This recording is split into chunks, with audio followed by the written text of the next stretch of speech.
Anong isda ang pinakamatanda? Ano yun? Favorite ko at favorite mo? Ano yun? Eddie Century Tuna. Eddie Century Tuna. Oo nga kasi 100 years old din. Ang galing. Kasama natin si Okay! Kay! So, dito tayo ngayon sa Fast Joke. Magjo-joke ako, magjo-joke. Ayun lang. Okay, syempre ako nakaisip na to. Ako muna.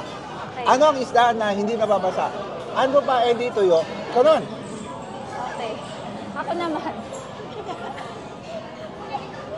Anong bagay ang nagsisimula sa T, nagtatapos sa T, at sa gitna may T rin? Ano yun? Eddie Tipat. Ah! Wale. Okay.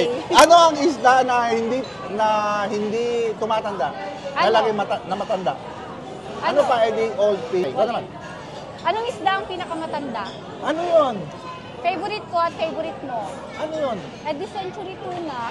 Oo nga kasi 100 years old din. Ang galing, Okay. ang galing talaga na to. Ano naman, isda pala gusto mo ha? Ano naman ang isda na sumusulat? Ano pa?